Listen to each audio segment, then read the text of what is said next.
Mastering the R4, Modern Fighting Rifle ng Philippine Army. Ngayon kami ay nakatuon sa Remington R4 rifle, ang pinagkakatiwalaang kasama ng modernong mandirigma. Ang makinis at maasahang sandata na ito ay naging standard issue rifle para sa Philippine Army na pinapalitan ng mga mas lumang modelo at nag-udyok sa isang bagong panahon ng firepower at precision. Ngunit bakit namumukod tangi ang R4 sa isang masikip na larangan ng mga baril? Susuriin namin ang mga feature nito, i-explore ang functionality nito, at ipapakita sa iyo ang mahalagang hakbang sa field stripping at maintenance. Maghanda upang makabisado ang sandata na ito at ipamalas ang buong potensyal nito sa larangan ng digmaan. Ang R4 rifle, isang mas malapit na pagtingin. Ang Remington R4, batay sa napatunayang platform ng AR-15, ay isang magaan, maraming nalalaman na rifle na idinisenyo para sa malawak na hanay ng mga senaryo ng labanan. Dahil sa kakayahang umangkop at pagiging maaasahan nito, naging lugar ito sa kamay ng mga sundalo sa buong mundo, kasama na ang magigiting na kalalakihan at kababaihan ng Philippine Army. Suriin natin ang mga pangunahing katangian nito. Caliber, ang R4 ay nagpapaputok ng 5.56x 45mm NATO round, isang karaniwang caliber na kilala sa katumpakan nito at napapamahalaang pag-urong. Ang mga bala na ito ay madaling makuha at nagbibigay ng mahusay na pagpapahinto ng kapangyarihan laban sa mga mandirigma ng kaaway. Magazine fed, gumagamit ang R4 ng mga detachable box magazine, karaniwang may hawak na 30 rounds. Nagbibigay daan ito para sa mabilis na pag-reload at patuloy na firepower sa init ng labanan. Ang magazine release button ay maginhawang matatagpuan para sa mabilis na pagbabago ng magazine. Gas-operated, ang direktang impingement gas operating system ng R4 ay gumagamit ng enerhiya mula sa mga fired cartridge upang automatikong iikot ang pagkilos. Tinitiyak ng mahusay na sistemang ito ang maasahang operasyon at binabawasan ng nadama na pag-urong na nagbibigay daan para sa mas mabilis na follow-up ng mga kuha at pinahusay na katumpakan. Selector lever, nagtatampok ang R4 ng selector switch na nagbibigay daan sa iyong pumili sa pagitan ng mga mode ng pagpapaputok. Semi-automatic, isang shot sa bawat trigger pull, mainam para sa tumpak, nakatutok na mga shot at nagtitipid ng mga bala.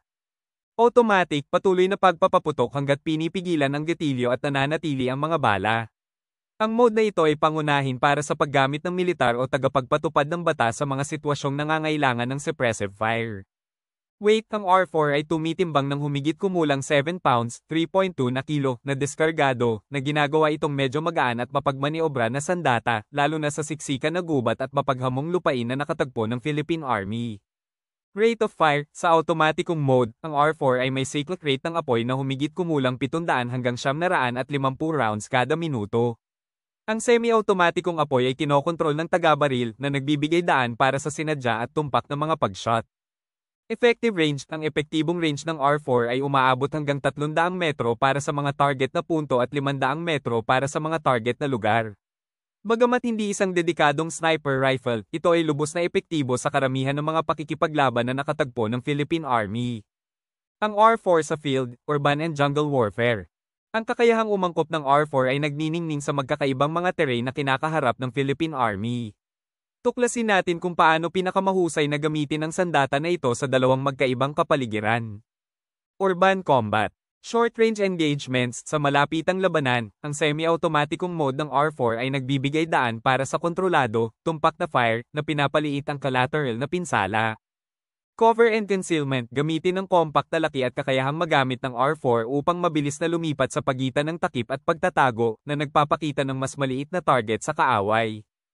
Target acquisition, maglakip ng mga optika o holographic na tanawin upang mapahusay ang pagkuha ng target sa mga komplikadong kapaligiran sa lungsod. Room clearing, magsanay ng mga diskarte sa CQB tulad ng paghiwa ng pie at pagpapanatili ng kamalayan ng muzzle upang epektibong linisin ang mga gusali at silid. Jungle combat. Limited visibility, ang makakapal na mga dahon ng gubat ay maaaring makahadlang sa iyong paningin. Maging handa para sa malalapit na engkwentro at ayusin ang iyong pamamaraan ng pagpapaputok ng naaayon. Environmental challenges, maaaring makaapekto ang humidity at moisture sa performance ng iyong armas. Panatilihing malinis at lubricated ang iyong R4 para maiwasan ang mga malfunctions. Ambushes and patrols, ang magaan na disenyo ng R4 ay nagbibigay daan para sa kadalian ng paggalaw sa panahon ng mga patrol at mabilis na reaksyon sa mga sitwasyon ng ambush. Kakayahang umangkop, pag-isipang i-customize ang iyong R4 gamit ang lambanog o patayong grip para mapahusay ang paghawak sa mapanghamong jungle terrain.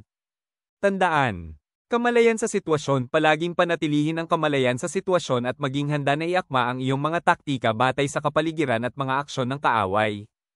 Pagsasanay at pagsasanay. Ang regular na pagsasanay at pagsasanay ay mahalaga para sa mastering ng R4 at epektibong gamitin ito sa anumang senaryo ng labanan.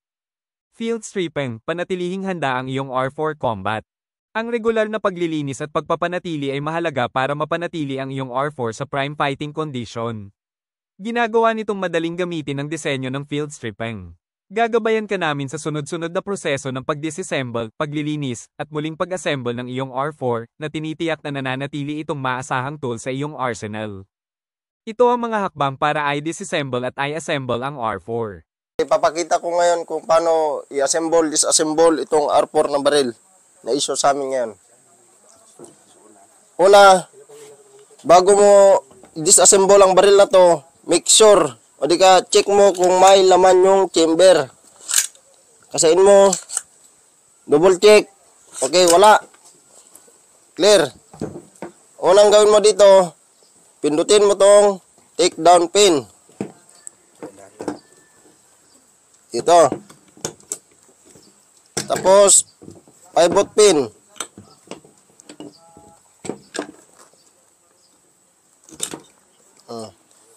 Bali, ito yung upper receiver group. Ito naman yung lower receiver group. Ang tanggal mo dito, ilahin mo lang tong charging handle para maglabas yung bolt assembly. Tapos, tanggal mo din yung charging handle. Tapos, dito naman sa bolt assembly, dukutin mo tong retaining pin. Ito. Tapos, tatanggal sa loob yung firing pin. Tapos, dito naman sa next na tatanggal mo ay bolt cam pin. Ito. Tapos, ang last na tatanggal mo ay itong bolt. Tapos, nasa upper receiver group. Ang sa lower receiver group naman ay itong buffer. Buffer spring, saka dito, pipindutin mo lang itong bakal na maliit para maglabas yung buffer spring saka buffer. Ito. Ito yung buffer spring. Ito yung buffer. Okay, dyan natatapos yung disassembly. So, nakahiwalay siya. Yung upper receiver. Itong mga to ay para sa upper receiver group at ito naman ay sa lower receiver group. Bali tapos na yung disassemble. Ngayon, ituturo ko naman kung paano ngayon i-assemble tong R4. Bali, ang technique, kung ano yung last na tinanggal mo, yun din ang unahin mong ibalik. Bali ito yung last na tinanggal ko kanina, buffer spring, saka buffer. Pasok ko lang ulit dito. Tapos, push. Next, dito naman sa bolt assembly. Unang pasok, bolt. Itapat mo sa may butas. Tapos ilagay itong bolt cam pin.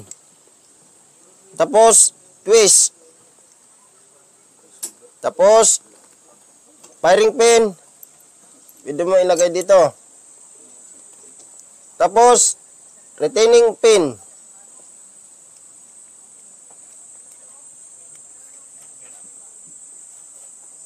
Yan. Tapos, charging handle. Pasok mo lang dito kasi may guide to. Hanapin mo lang yung guide. Yan.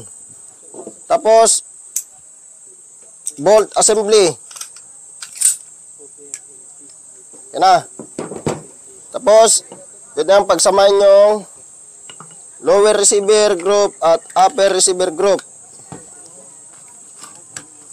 Pindutin mo lang tong pivot pin. Take down pin. Pagkatapos mo assemble, make sure mo na kung tama yung pagka-assemble, kasain mo Tapos, double check. Okay. Tapos, make sure na nakasafe tong baril. Okay, doon natatapos yung assembly ng R4. Ang pag-maintain naman nito ay kailangan dapat palaging malinis. Ang paglinis naman nito ay ganun sa baklasin mo lang at gamitan mo ng oil. Huwag yung kung ano-anong linalagay sa mga baril. Lalo na kung galing ka operation, pagbabagaling operation, dapat malinis palagi yung baril. Ang Remington R4 rifle ay nakatayo bilang isang testamento sa walang hanggang kapangyarihan at versatility ng AR-15 platform. Bilang standard issue rifle ng Philippine Army, gumaganap ito ng kritikal na papel sa pagtatanggol sa ating bansa at pagtataguyod ng kapayapaan at seguridad. Sa pamamagitan ng pagmaster ng operasyon, pagpapanatili, at taktikal na pagtatrabaho nito, nagiging mas epektibo kang sundalo, handang harapin ang anumang hamon sa larangan ng digmaan. Tandaan, ang R4 ay isang makapangyarihang kasangkapan, at kasama ng mahusay na kapangyarihan ay may malaking responsibilidad. Palaging unahin ang kaligtasan, magsanay ng masigasig, at magsikap para sa kahusayan. Sama-sama nating tiyakin na ang R4 ay mananatiling simbolo ng hindi natitinag na pangako ng sundalong Pilipino sa tungkulin at bansa.